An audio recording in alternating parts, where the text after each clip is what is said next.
pernah naik pesawat, Oh, iya. akhirnya di bisnis ini bisa naik pesawat. Iya, iya. Pokoknya jangan sampai lewat setahun aja, kalau lewat setahun balik lagi.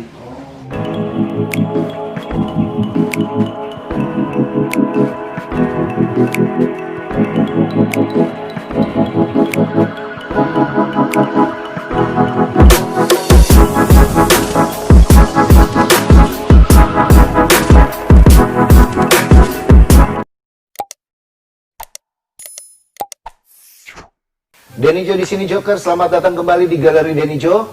Dan hari ini Jo bangga banget karena Jo berhasil mendatangi rumah salah seorang, boleh dibilang seorang inspirator. Jo nggak mau dibilang dari awal siapakah dia. Bilang aja dulu inspirator. Kenapa? Karena sosok beliau ini benar-benar sangat luar biasa. Dia bisa menginspirasi banyak orang, bukan hanya puluhan, bukan hanya ratusan, tapi ribuan orang. Siapakah dia? Ini dia Bapak Tiswanto. Selamat siang Pak. Selamat siang Kang Denny. Sehat? Alhamdulillah. Alhamdulillah. Sehat. Nah Jokers, Pak Tiswanto ini benar-benar bisa menginspirasi banyak orang. Dan hari ini Jo pengen ajak ngobrol dia, di mana perubahannya itu bukan hanya 180 derajat, tapi 360 derajat. Ya, ya. Ya Pak ya? Ya, ya. Dari sosok Pak Tiswanto yang bukan siapa-siapa, sekarang menjadi siapa dia. Siap, Kang Denny. Oke, Pak Tiswanto, Siap, siap. bisa cerita sama Jokers di luar sana, kira-kira siapakah Pak Tiswanto ini? Kenapa begitu pentingnya Pak Tiswanto ini sehingga Jo ajak ngobrol siang hari ini? Ya. Cerita dong sama kita semua. Oke, salam sehat buat teman-teman Galeri Kang Denny Jo. Iya. Ya, jangan lupa nih subscribe channel yang Yes. satu ini yang luar biasa ini. Ya. Amin. Ya, biar banyak menginspirasi, Amin, banyak amin. hal-hal baru yang didapat dari Galeri Kang Denny ini. Amin, amin. Kang Denny sebenarnya apa ya? Kehidupan saya saat ini di tahun 2020 ya, dimana ujian global ya, semua pengusaha, semua sektor usaha sedang diuji kan. Betul, ini. betul. Jadi alhamdulillah di tahun 2020 ini saya sudah mendapatkan satu kekuatan, satu tidak lagi dipusingkan dengan income atau penghasilan. Asik, ini penting. Tapi sebelum ngobrol masalah income dan lain sebagainya, kita pengen ngorek kisah hidupnya dulu nih. Ya. Patis, dari awal Patis datang ke kota Bandung, sebenarnya Patis itu perantauan. Ya, Dari Cilacap. Cilacap. Iya. Ceritakan sama kita bagaimana kisah hidup Pak Tiswanto dari Ya. Cilacap datang ke kota Bandung, ngapain aja Oke. selama datang ke kota Bandung siap. sampai sekarang. Ceritakan. Oke, siap. Oke teman-teman, saya ini asli dari Cilacap ya. Saya merantau ke kota Kembang Bandung ini sudah 25 tahun. 25 tahun? Ya, dari tahun 95 kali ini. Oke. Jadi kenapa saya merantau, yaitu karena pengen berubah nasibnya. Gitu. Karena kalau nggak merantau, ya saya pikir hidup di kampung, saya di kampung, Oke. ya pasti kehidupan saya tidak akan jauh dari keadaan orang tua yang Gitu-gitu hanya sebagai aja. buruh tani. Oke. Gitu. Makanya alhamdulillah begitu sekolah SMA SMEA saat itu lulus, saya langsung merantau kali ini. Oh, tanpa babi bu lagi ya? Tanpa babi bu lagi, karena kalau tidak merantau sudah pasti keadaan kamu. Betul. Makanya begitu lulus, ya, saya langsung merantau, dan tujuan merantau saya ini kota Bandung. Karena dulu ke Jakarta sih cuma berapa bulan, akhirnya nggak betah di sana, akhirnya saya merantau ke Bandung. Nah di Bandung ini pertama kali saya merantau, ya sebenarnya saya tidak seperti yang apa saya harapkan. Saya bawa satu setel baju ganti ya, dengan tas kecil saat itu, tas sekolah, dan saya kerja di toko besi kan ini. Oke. Toko besi di daerah Cibiru, Bandung Timur. Oke, jadi pertama di Bandung itu Ya. langsung bekerja di Di toko toko besi. besi, gaji saat itu sehari 30.000 sebulan. 30.000 sebulan, bayangin Joker. Ya pertama kali saya merantau. Tapi waktu itu masih single kan? Masih single, masih single, bujangan, oke, ya, masih bujangan. Ya 30.000 sebulan, ya cukup mau. Ada setiap hari dikasih mie buat makan. Oke. Jadi Oh, ada mes. ada mes. Oh, ada mes, Tidurnya oke. di mes, gitu. Nah saya nggak tahan, nggak tahan lama di situ, cuma 1 tahun kan ini. Kenapa? Karena setiap hari harus angkat semen, bongkar muat semen, 40 kilo, belum basi, belum besi, beton, belum keramik, hanya saya bertahan cuma 1 tahun. Nah 1 tahun saya pindah kerjaan di distributor kaos kaki di daerah Bandung. Mulai dari bagian gudang, kemudian naik jadi bikin faktur, bon, terus sudah agak lama sama bos ditawarin mau nggak jadi sales kaos kaki. Makanya ya itu impian saya. Setelah itu saya pengen kayak orang-orang kantor. Orang lain biasa kan makanya rapi gitu kan, kayaknya duitnya banyak. Kelihatannya seperti itu. Makanya begitu bos nawarin mau nggak, bis dari sales bisa langsung mau. Nah, dari tahun 96 sampai tahun 2007 saya bekerja di situ. Tidak ngilangin kalau begitu saya kerja di kaos kaki, memang di distributor kaos kaki ini ya sama bos diutangin lah, kasbonin untuk beli rumah. Gitu, jadi dicicil dari rumah, beli rumah di daerah Cibaduyut. Jadi kadang gajian dipotong. Nah, di rumah waktu itu karena saya nikah kan, tadinya biru di mes, tapi karena nikah ya akhirnya saya ngomong ke bos, masa sih saya udah punya istri harus tidur bareng-bareng sama temen-temen, kan nggak enak gitu, nggak bebas. Terus gimana? Ya pengen pindah dari mes ya gitu. Waktu itu nikah tahun 98. 98. Saya nikah. Berarti di kaos kaki berapa lama tuh? 13 tahun lah. 13 tahun. Wow. Kerja. Luar biasa. Dan saya nggak pindah-pindah kerja sejak saat itu, karena saya pikir namanya orang kerja dimanapun sama. Betul. Cuman beda suasana saja lah. Kalau hasil pasti nggak beda jauh. Gitu. Makanya saya nggak keluar kerja. Saya mau kalau saya begitu keluar, saya pengen usaha sendiri gitu Bang Denny. Nah tahun 2007 saya keluar kerja, saya nggak kerja. Kenapa saya nggak keluar saat itu? Berarti usia saya masih sekitar 30 tahunan, 35 tahunan lah kira-kira. Nah salah satu yang menjadi penyebab saya kerja karena saya ada punya teman kerja. Di situ dia teman akrabnya si bos saya. Nah dia sudah puluhan tahun di situ.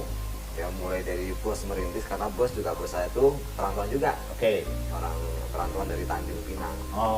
Jadi merantau ke Bandung, dia sini merintis usaha dengan teman kerja saya itu. Dari bujangan sampai punya istri, punya keluarga, sampai sukses besar, beli rumah dan sebagainya. Nah teman saya nih, yang satu kerjaan temennya si bos, ini udah tua, udah nggak produktif, sering dimarahin. Gitu. Jadi dimarahinnya di hadapan kita. Padahal dia kan akrab banget itu. Ya, kalau di hadapan dia sih dia nggak berani. Cuman begitu terakhir udah sering nggak masuk, sering sakit-sakitan, ini dimarah-marahin. Udah itu kalau mau masuk ke kita ngomong, dasar udah tua begitu. Emang saya gaji pakai koran dan sebagainya. Kayak enak banget. Benar. Nah saya berpikir ini aja yang teman dekatnya si bos dikituin, nah saya siapa? Benar. Tapi nanti gak jauh nih. Kalau saya bertahan kerja di sini, saya akan seperti itu nasibnya, akan jauh. Gambarannya seperti itu. Gambarannya seperti itu. Makanya yang saya punya kasbon, saya kebut tuh dari maksudnya kebut untuk di segera lunas. Istri udah di rumah suruh bikin warung biasa tuh, supaya apa? Supaya nanti gaji saya bisa besar dipotong. Kalau lunas keluar gitu. Nah singkat cerita 2011-an, 2007 lunas tuh rumah, dipotong karbon, keluar lah saya. Dari 2006 sebenarnya udah lunas, cuman saya ngajuin resign, keluar nggak boleh, ditahan sampai 1 tahun, akhirnya 2007 saya keluar. Dan sejak saat itu perjuangan dimulai. Nah, ini dia nih Jokers. Perjuangannya ini yang seperti apa ini kita harus dengarkan. Seperti apa kisah hidup dari Patiswanto ini ketika perjuangannya dimulai. Perjuangan dimulai. Kenapa perjuangan dimulai? Karena saya sudah tidak lagi dalam kondisi yang nyaman. Kan kalau kerja nyaman kan, ada yang diharapkan setiap bulan. Betul. Nah, kalau saya nggak kerja berarti saya harus putar otak. Bagaimana caranya supaya tetap berpenghasilan. Nah, saya pikir saya harus usaha nih. Makanya begitu saya keluar kerja, dapat pesangon saya kerja 13 tahun, saat itu dapat pesangonnya 5 juta. Tahun berapa? Tahun 2007. Lumayan besar ya? Ya, 2007 5 juta. Lumayan besar. Sebenarnya nggak atau sebanding, kecil? Nggak kecil lah, nggak sebanding dengan masa kerja. Oke. Selama 13 tahun Iya, ya? berarti saya kan dulu kalau digaji ya sekitar 2-3 kali gaji lah. 2-3 kali gaji. Kan nggak sebanding Ya, ya, ya, nggak sebanding dengan masa kerja saya. Tapi ya saya terima apa orang dikasih. Iya. Kan. Akhirnya mulailah saya berwira swasta. Istri saya buka warung di rumah, saya juga buka warung. Oke. Jadi ngontrak tempat. Nah, Kontak tempat, saya buka warung yang jaraknya dari rumah itu sekitar 3 kiloan. 3 kiloan ke warung itu. Ke warung itu, ke tempat yang saya kontrak, ke dengan rumah. Nah, setiap hari kan biasanya saya kerja keliling. Nah, saat itu saya kadang bayar kontrakan untuk warung, buat etalase, buat tempat-tempat, buat isi barang, ya habisnya sekitar 25 jutaan. Saat itu kita mulai nih berjuang kan. Nah, ternyata tidak seperti apa yang saya bayangkan. Oke. Karena apa? Ternyata banyak saingan. Untungnya nggak banyak. Waktu itu jualan apa? Jual kelontong. Oh, kelontongan. Ya, Oke. warung. Ya, ya. Sembakoan kayak gitu. Ya, ya. Jadi setiap pagi habis subuh saya buka toko ke tempat kontrakan, istri di rumah. Oh, Jadi malah selama buka toko saya dengan istri nggak jarang ketemu. jarang ketemu. Padahal deket, Iya. cuma 3 kilo, ketemunya cuma malam aja. Kan buka toko, buka habis subuh, nanti tutup jam 9. Malam, setiap hari. Tiap hari. Nggak ada liburnya berarti? Nggak ada liburnya. Lebih parah waktunya teman-teman semuanya. Ternyata. Oke. Ada hasilnya. Iya. Saya pikir dengan tidak terikat kerja bisa banyak waktu dengan keluarga, malah tambah nggak ada waktu. Nggak ada waktu. Jadi Akhirnya habis habis waktunya. sama anak-anak jarang ketemu. Karena kan di warung, padahal Iya, jarak benar. deket cuma Nah. 3 kilo. anak-anak nggak pernah ke warung juga? Ya jarang. Jarang, Karena ya? kan masih kecil-kecil Oke. di rumah gitu. Tapi itu saya mikir lagi, wah ini nggak betah. Belum nanti baru sekitar berapa, belum ada setengah tahun yang punya kontrakan ngomong. Dari uang ambil barang dan sebagainya kan. Dicatat dicatat belum yang lain pada utang. Dia ngomong nanti kontrakan bulan tahun depan naik ya mas. Ya dulu setahun tuh 15 juta. Naik jadi berapa? Jadi 18 juta. Itu agak lumayan besar. Waduh ini kalau kayak gini habis nih buat bayar kontrakan. Akhirnya singkat cerita, nggak tahan lama cuma setahun cuma barangnya lama-lama habis. Kalau banyak Diutangin, ya. ya. Beritanya nih kan. Buat ditambah modal, habis lagi. Tabungan kekuras. Iya, pasti. Aduh, semuanya habis bagaimana? Akhirnya setahun nggak bisa panjangin kontrak dan barang-barang sisa yang ada di kontrakan itu dipindahkan ke rumah. Daganglah di rumah satu gitu teman-teman. Ini perjuangan. Perjuangan pertama itu itu jualan jualan kelontongan. kelontongan. Sehabis itu. Nah, sehabis ini, selama kelontongan itu ternyata kan nggak untung, Iya. rugi kan. Oke. Banyak modal dikeluarkan, saya utang ke bank gitu kan dengan sertifikat dengan ada waktu itu sertifikat rumah sama motor PNKP. Ternyata uangnya habis, modalnya habis, harus balikin utang. Mulailah di situ mulai banyak utang. Oke. Karena dari warung nggak cukup, karena namanya warung di daerah lah, Iya, di iya. daerah untuk menghidupi kita. Pada saat itu saya sudah punya 3 anak, saat itu ya, anak saya sudah 3, yang pertama sudah mau SMP, yang kedua SD, yang ketiga masih kecil saat itu. Nah karena nggak cukup, akhirnya banyak utang. Ini nggak ada solusi untuk nutupin utang-utang itu. Ke rumah nggak mungkin, minta ke orang tua nggak mungkin karena kadang orang tua juga nggak mampu. Akhirnya untuk nutupin utang, saya ngobrol sama istri gimana nih kalau rumah dijual. Itu kan itu. Yang di Cibaduyut Yang itu. di Cibaduyut itu. Oke. Terus Karena kata kalau- istri? Kalau nggak gitu nggak bisa ketutup kita. Kata istrinya sayang. Kenapa? Karena ini rumah perjuangan. Oke. Dibayar cicil mulai dipotong gaji, ya, setiap bulan potong gaji selama bertahun-tahun tiba-tiba dijual. Kan rasanya seperti apa? Betul. Tapi karena itulah satu-satunya aset yang kita miliki, dengan sangat terpaksa dijual lah rumah itu. Dengan berat hati. Dengan dijual. berat hati, karena kalau nggak gitu nggak tutup. Betul. Hanya saat itu dengan hitung-hitungan matematika nih, dijual sekian, nanti sisanya buat bayar utang, terus sisanya lagi buat beli rumah di pinggiran nggak apa-apa, terus ada modal buat modal lagi. Oke. Hitung-hitungannya seperti itu di awal. Singkat cerita dijual lah itu, dijual kita pindah. Ternyata sisa hasil jual rumah ini nggak cukup untuk beli rumah lagi kan. Oke, Aduh. dan akhirnya ngontrak. kontrak lah. Saya ngontrak 2009, saya ngontrak cuma 2 tahun, 2007 saya keluar kerja, hanya 2 tahun rumah habis. Oke. Aset satu-satunya nih saya kerja. Gara-gara banyak. Kalau di sini kan nggak ngerti susahnya kita. Jangan sampai tahu lah Jangan mereka. sampai tahu mau makan mau enggak, udahlah biarin, yang penting kita yang tahu. Karena waktu itu ya biasa kalau lagi kondisi susah, kondisi sulit kan pada menjauh Betul, semuanya. pasti. Dan Teman juga menjauh. Ya, teman, tetangga kan kiri nggak ada yang kenal. Ya, berarti saya dengan sehari-hari dengan keluarga kecil saya, dengan istri. Sabar ya. Ya, Itu dulu. tahun Oke. 2014. 2014. Lanjut. Nah, 2014. Ini saya pikir saya ngomong sama istri ini kalau keadaan nggak membaik, saya akan melakukan 2 hal. Oke. Yang pertama, saya akan mencoba mengadu nasib ke luar negeri. Oke. Cuman saya pikir tanya yang kedua ke kapal. Hmm. Karena saya dengar kalau kan saking banyaknya beban ini. Iya. Saking beratnya beban. Karena saya dengar kalau bekerja aja di luar negeri itu uangnya banyak, gajinya besar. Betul. Kalau di kapal juga sama. Karena selain itu nggak ada lagi. Kerja lagi udah nggak mungkin karena kerja ada sih. Cuman kalaupun iya kerja, apa yang saya dapatkan gaji nggak sebanding dengan kebutuhan. Oke. Makanya saya Apalagi utang banyak. apalagi gitu. utang banyak. Makanya kerja bukan solusi. Nah, akhirnya 2 ini saya ngobrol sama istri, udah nggak apa-apa. Nah, 2014 pertengahan, ya saya benar-benar nggak ada punya penghasilan, buat makan itu sangat sulit, ya luar biasa. Semuanya dijual sampai terakhir Juni 2014 anak pertama saya kan mau sekolah SMA. Itu benar-benar dalam kondisi yang lagi terpuruknya. Oke. Nggak punya duit, buat daftar aja nggak ada uang.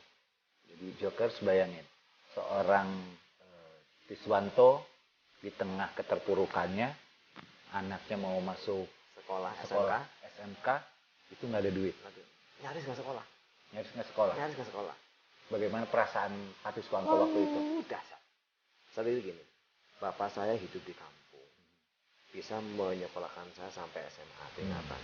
Masa saya hidup zaman sekarang, anak kok sampai nggak sekolah SMK, kan terlalu. Betul. Orang tua macam apa saya ini kan gitu. Makanya saat itu ya saya punya HP kecil ya, HP smartphone dulu yang satu-satunya alat buat komunikasi, saya jual buat daftar terakhir di SMK 14. 600.000 Kang Denny.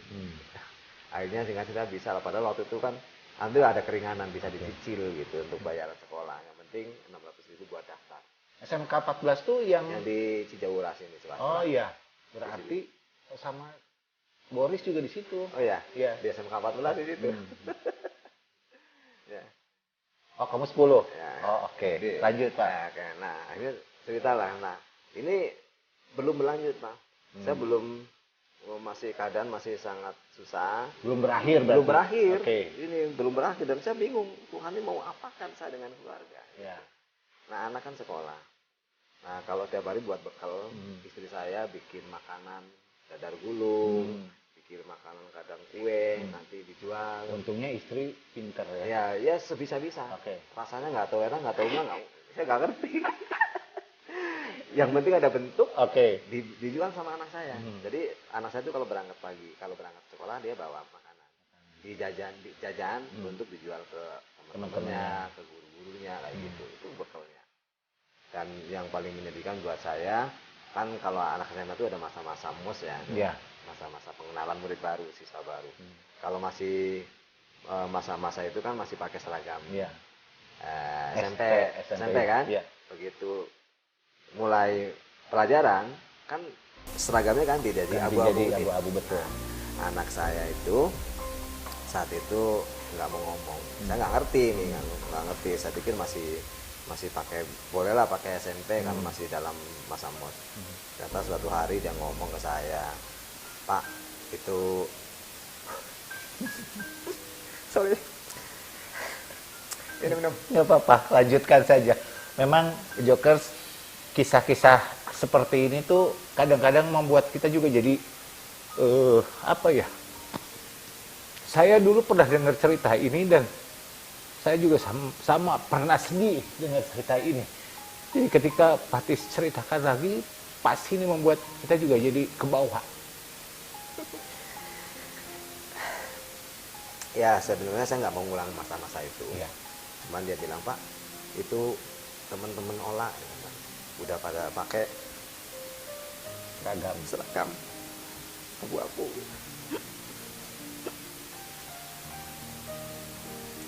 Terus, oh ya, cuma olah aja yang belum katanya. Oh ya lah, nanti bapak beliin katanya. Saya lagi nggak punya uang kok. Akhirnya saya cari uang 50.000 saya pinjam untuk beli rok. Dan alhamdulillah ya, anak saya bisa lah pakai rok abu-abu, dan saya lihat waduh senengnya luar biasa Pasti. karena itu masa-masa pertama remaja masuk SMK itu kan luar biasa, Ya. dan itulah yang membuat saya harus bangkit. Saya tidak boleh kalah dengan keadaan. Saya harus bisa menjadi orang tua yang bisa dibanggakan sama anak. Berarti dari situ Bapak muncul motivasi. Sehari 50.000. 50.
Wah ini saya nggak ngerti mas, terangin ya. Saya juga masih baru mas, belum bisa nerangin. Oke. Itu tahun berapa?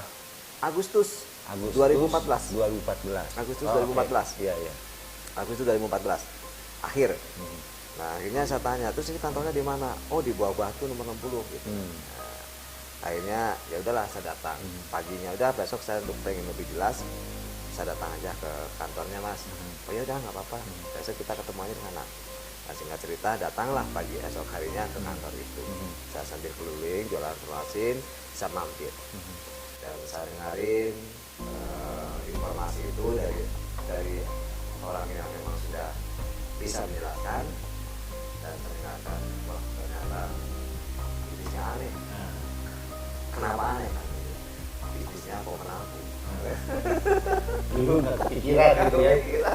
Ada bisnis menabung. Ada bisnis menabung. Berarti pada waktu itu Patis Warga sendiri mau menjalankan bisnis itu. Enggak tadinya. Oh, tadinya enggak? Enggak. Oke. Kan nggak punya dulu, bisnisnya menabung. Oh iya benar. Bisnisnya menabung ya. Bisnisnya menabung, baru menabung buat sehari-hari aja kurang. Ah. Cuman saya pikir-pikir lagi, dia bilang di sini bukan nabung biasa, tapi ada bisnisnya. Saya lihat perusahaannya megah, bagus, ini keren, kayaknya kuat. Akhirnya saya ngobrol lah. Habis itu juga dia jelasin nanti ada income-nya segini gitu.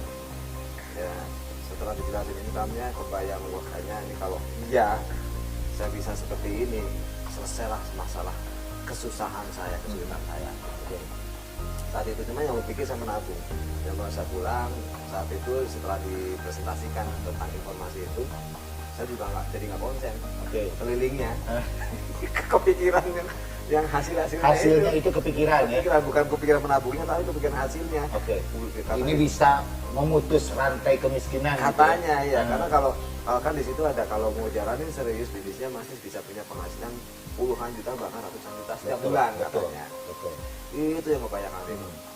Hanya seharian itu saya konsen yang biasanya pulang agak malam saya sepetin. Oke. Saya pulang ke rumah, saya pengen ngobrol sama istri bahwa saya baru mendapatkan sebuah informasi. Oke. Nah singkat cerita, saya cerita kalau istri pulang, ya istri bingung juga. Ya.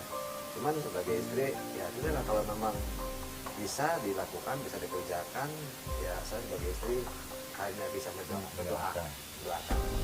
Akhirnya diputuskan lah, tapi saya belum berapa karena saya belum punya duit. Oke. Saya punya nanti kalau Waktu itu harus nyiapin uang berapa untuk 400.000. menabung? 400.000. 400.000, nabungnya 350.000 sebulan selama 5 tahun. Oke. Kan nggak bisa. Betul, betul. Akhirnya saya cerita dulu karena yakin, Agustus, September, Oktober nggak ada yang mau.